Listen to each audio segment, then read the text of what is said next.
Hello friends, welcome back to Chitra science hub.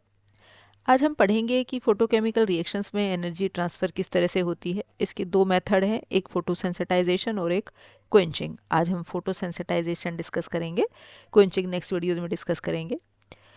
हमारे कुछ chemical reactions इस तरह से होते हैं कि उनमें जो लाइट का एब्जॉर्प्शन तो कोई दूसरा मॉलिक्यूल करता है, मतलब रेडिएशन तो कोई दूसरा मॉलिक्यूल एब्जॉर्ब करता है और फिर वो किसी दूसरे मॉलिक्यूल को उन एब्जॉर्ब रेडिएशन को ट्रांसफ़र कर देता है। और जो थर्ड मतलब some chemical reactions takes place not by the absorption of light by one of the reactant but by a third substance which itself transfer the absorbed energy to the reactant। कुछ chemical reactions हमारे इस तरह के हैं जिनमें जो light का जो एब्जॉर्प्शन है वो रिएक्टेंट नहीं करते, एक थर्ड सब्सटेंस जो है रेडिएशन एब्जॉर्ब करेगा और वो रिएक्टेंट को ट्रांसफर कर देता है। The third substance which itself does not undergo any change is called photosensitizer and the process is known as photosensitization. जो थर्ड सब्सटेंस जो उस रिएक्शन के लिए रेडिएशन एब्जॉर्ब करता है उसे हमने कहा फोटोसेंसिटाइजर और इस प्रोसेस को कहा फोटोसेंसिटाइजेशन। और फोटोसेंसिटाइजेशन को फ्रैंक और कारियो ने 1922 में डिस्कवर किया था। अब हमारे फोटोसेंसिटाइज रिएक्शंस क्या हो गए? फोटोसेंसिटाइज रिएक्शंस वो रिएक्शंस है जिनमें एक इलेक्ट्रॉनिकली एक्साइटेड मॉलिक्यूल जो है एनर्जी इलेक्ट्रॉनिकली एक्साइटेड तभी होगा जब वो रेडिएशन एब्जॉर्ब करेगा। तो इलेक्ट्रॉनिकली एक्साइटेड मॉलिक्यूल जो है एनर्जी ट्रांसफ़र करता है सेकंड स्पीशीज़ को, और वो हमारी सेकंड स्पीशीज़ के अंदर फिर हमारा क्या है, फोटोकेमिकल प्रोसेस होता है। मतलब वो डायरेक्टली नहीं करता, किसी दूसरे मॉलिक्यूल से एनर्जी लेता है। Even though it was not it self directly excited, वो डायरेक्टली एक्साइटेड नहीं हो सकता, कोई दूसरा मॉलिक्यूल उसके लिए रेडिएशन एब्जॉर्ब करता है, एक्साइटेड स्टेट में आता है और अपनी एनर्जी उसे ट्रांसफर करता है। तो इस तरह के रिएक्शन को फोटोसेंसिटाइज रिएक्शन कहा।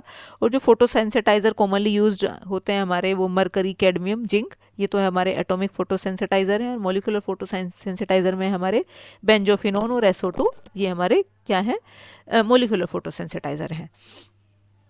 अब ये इसमें होता कैसे है फोटोसेंसिटाइजेशन? हमने एक general donor receptor system consider किया जिसमें हमने डोनर को डी से डिनोट किया, और ये डोनर क्या है, सेंसिटाइजर, यही है हमारा जो रेडिएशन को एब्जॉर्ब करेगा। ये हमारा जो है इंसिडेंट क्वांटम ऑफ रेडिएशन को एब्जॉर्ब करता है। अब triplet state of donor is high in energy than the triplet state of acceptor. मतलब जो ट्रिपलेट स्टेट जो होती है डोनर की ज़्यादा होती है एज़ कम्पेयर टू एक्सेप्टर, ये इसके लिए हमारी मेन कंडीशन होती है। Absorption of photon produces the singlet excited state of donor. अब इस डोनर ने हमारा क्या है, रेडिएशन एब्जॉर्ब किए, सिंगलेट स्टेट में आ गया, फिर क्या आएगा आपका, ये इंटर सिस्टम क्रॉसिंग से ये हमारा ट्रिपलेट स्टेट में आ जाएगा। अब ये ट्रिपलेट स्टेट में आने के बाद क्या होगा हमारा, this triplet excited state of donor that collides with the acceptor producing the triplet excited state of acceptor। अब ये जो हमारी ट्रिपलेट एक्साइटेड स्टेट है डोनर की, ये एक्सेप्टर के साथ कोलाइड करेगी और आपकी जो ट्रिपलेट एक्साइटेड स्टेट बनाएगा किसकी, एक्सेप्टर की। अब जो ट्रिपलेट स्टेट डोनर की थी वो हमारी किसकी हो गई, एक्सेप्टर की। And the ground state of donor, और डोनर हमारा क्या है, ग्राउंड स्टेट में आ गया। मतलब डोनर ने रेडिएशन एब्जॉर्ब किए, सिंगलेट स्टेट में आया, इंटरनल सिस्टम क्रॉसिंग से ट्रिपलेट में आया। अब ट्रिपलेट में आने के बाद क्या है, वो एक्सेप्टर की ट्रिपलेट से कोलाइड करेगा, और कोलाइड करने के बाद ये तो वापस ग्राउंड स्टेट में आ जाएगा, और ये एक्सेप्टर जो है हमारा किस में, ट्रिपलेट एक्साइटेड स्टेट में आ जाएगा। अब यदि हमारा ये एक्सेप्टर ट्रिपलेट एक्साइटेड स्टेट में जो एक्सेप्टर है यदि ये डिजायर्ड प्रोडक्ट दे देता है तब हमारा प्रोसेस होगा फोटोसेंसिटाइजेशन। इफ यदि ये हमारा डोनर ही हमारा जो है प्रोडक्ट ऑफ इंटरेस्ट देता है तब हम ए को क्या कहेंगे, क्विंचर। मतलब क्विंचर, इसने उसका रिएक्शन मतलब जो हमें यहाँ क्या करेगा, क्विंचर की तरह काम करेगा, और इस प्रोसेस को हमने कहा क्विंचिंग। अभी जो क्विंचिंग क्या है, क्विंचर क्या होते हैं, ये हम नेक्स्ट वीडियो में डिटेल में डिस्कस करेंगे कि क्या होते हैं ये हमारे। आज हम इस वीडियो में हम सिर्फ फोटोसेंसिटाइजेशन को डिस्कस करेंगे। अब जो रिएक्शन फोटोसेंसिटाइजेशन में और क्विंचिंग में क्या हुआ, डोनर ने रेडिएशन एब्जॉर्ब किया, सिंगलेट स्टेट में आया, सिंगलेट से इंटरनल सिस्टम क्रॉसिंग से वो ट्रिपलेट में आया, फिर इसकी ट्रिपलेट एक्सेप्टर के साथ आपकी कोलाइड करेगी, तो अब आपका एक्सेप्टर ट्रिपलेट स्टेट में पहुंच गया आपका। फिर यदि उससे हमें डिजायर्ड प्रोडक्ट मिल जाती है तो फोटोसेंसिटाइजेशन है, मतलब एक्सेप्टर से, और यदि डोनर से है तब हमारा प्रोसेस हो गया क्विंचिंग।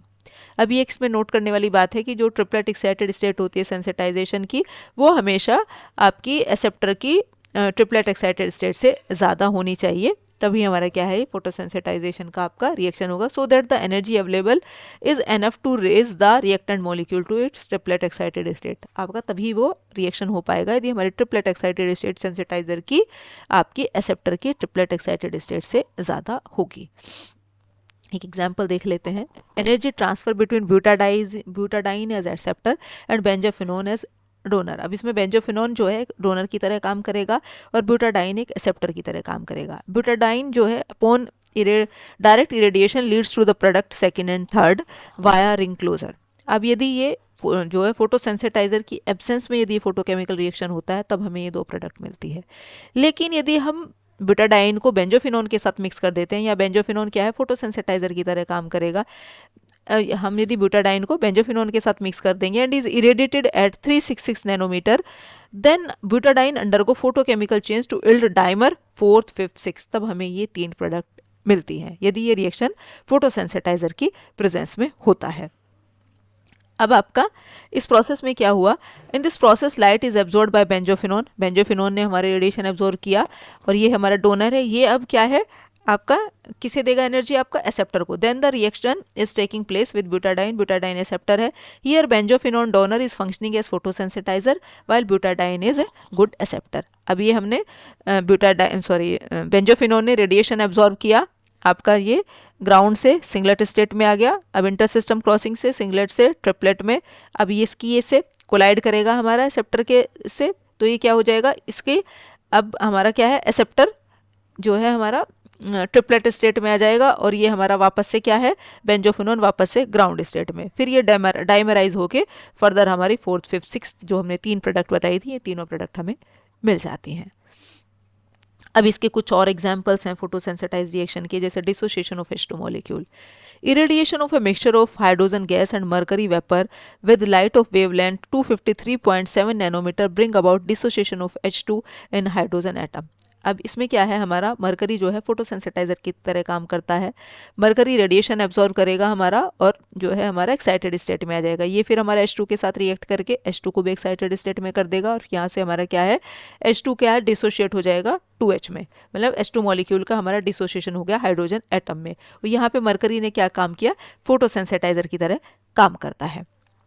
दूसरा एग्जाम्पल है decomposition of diazomethane. Diazomethane undergo decomposition when expose to radiation of 320 nanometre in the presence of benzophenone which act as a photosensitizer. यहाँ इसमें रिएक्शन में क्या है हमारा बेंजोफिनोन फोटोसेंसिटाइजर की तरह काम करेगा, रेडिएशन एब्जॉर्ब करेगा, एक्साइटेड स्टेट में आएगा और अपनी ये जो फिर एक्साइटेड स्टेट की एनर्जी क्या है आपका डायजोमीथेन को ट्रांसफर कर देगा और हमारा ये रिएक्शन हो जाएगा।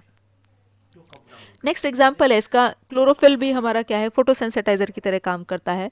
The most important example of photosensitization is the photosynthesis of carbohydrates in plants from carbon dioxide and H2 in which chlorophyll the green colouring agent of plant act as photosensitization. अब जो हमारा photosynthesis का process होता है इसमें ना तो carbon dioxide radiation absorb करता है ना वाटर एब्जॉर्ब करता है, कौन करता है क्लोरोफिल। तो क्लोरोफिल क्या है, जो रिएक्शन में एनर्जी की रिक्वायरमेंट हो रही है वो रेडिएशन क्या है क्लोरोफिल मॉलिक्यूल एब्जॉर्ब कर रहा है। तो क्लोरोफिल क्या होगा इसमें फोटोसेंसिटाइजर है। Neither carbon dioxide nor water molecule absorb any radiation in the visible range, but chlorophyll does absorb in the visible range and then transfer to carbon dioxide and water molecule which then react to form carbohydrate।